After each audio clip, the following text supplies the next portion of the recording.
2 Samuel 19. On va dire à Joab, voici.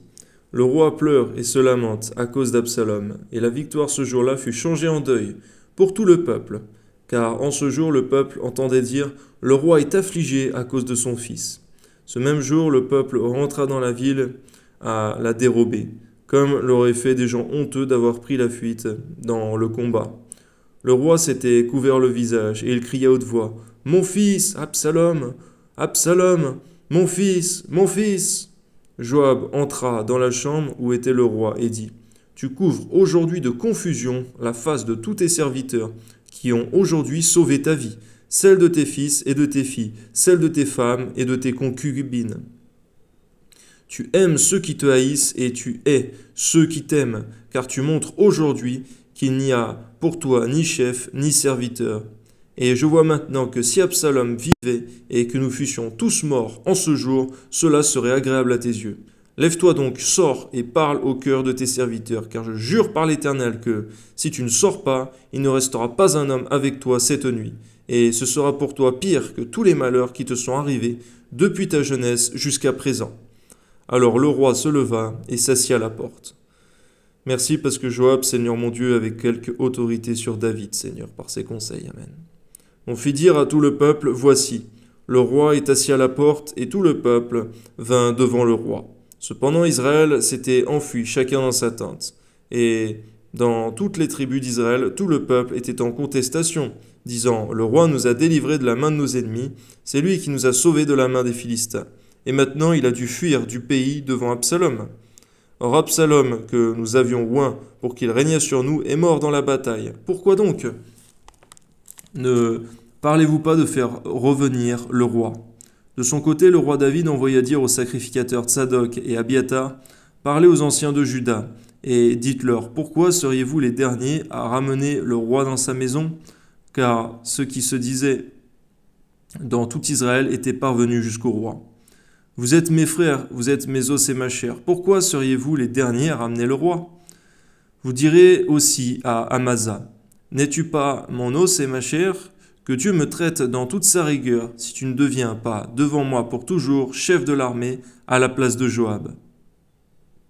David fléchit le cœur de tous ceux de Juda, comme s'ils n'eussent été qu'un seul homme, et ils envoyèrent dire au roi, reviens, toi et tous tes serviteurs. Le roi revint et arriva jusqu'au Jourdain, et Juda se rendit à Gilgal afin d'aller à la rencontre du roi et de lui faire passer le Jourdain. Shimei, fils de Géra benjamite qui était de Bachurim, se hâta de descendre avec ceux de Juda à la rencontre du roi David.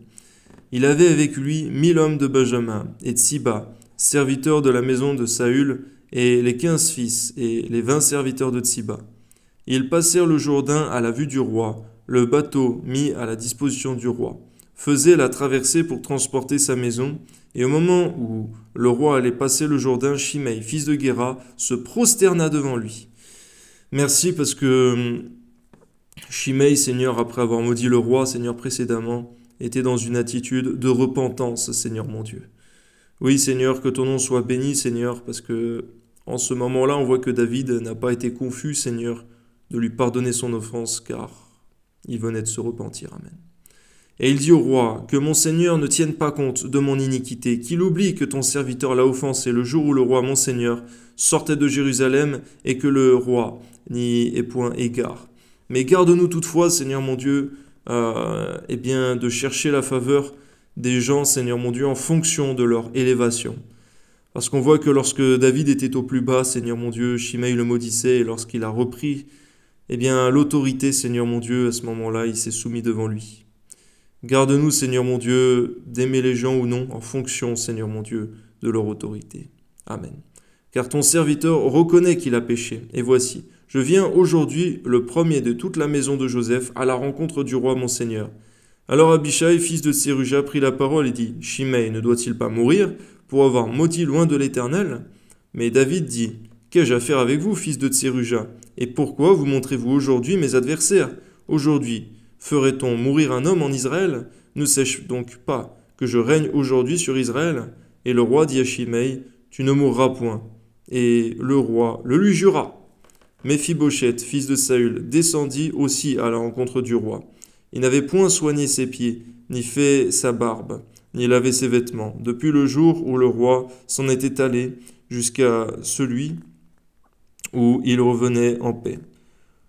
Lorsqu'il se rendit au-devant du roi à Jérusalem, le roi lui dit, « Pourquoi n'es-tu pas venu avec moi, Méphibosheth ?» Et il répondit, « Ô roi mon seigneur, mon serviteur m'a trompé. Car ton serviteur qui est boiteux avait dit, « Je ferai sceller mon âne, et je le monterai, et j'irai avec le roi. » Et il a calomnié ton serviteur auprès de mon seigneur le roi. Mais mon seigneur le roi est comme un ange de Dieu. Fais ce qui te semblera bon, car tous ceux de la maison de mon père n'ont été que des gens dignes de mort devant le roi mon seigneur. Et cependant tu as mis ton serviteur au nombre de ceux qui mangent à ta table. Quel droit puis-je encore avoir, et qu'ai-je à demander au roi ? Le roi lui dit, « À quoi bon toutes tes paroles ? Je l'ai déclaré, toi et Tsiba, vous partagerez les terres. » Et Méphibosheth dit au roi, qu'il prenne même le tout, puisque le roi mon seigneur rentre en paix dans sa maison.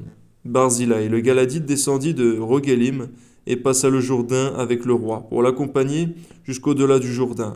Barzillai était très vieux, âgé de 80 ans. Il avait entendu le roi pendant son séjour à Manaïm, car c'était un homme fort riche.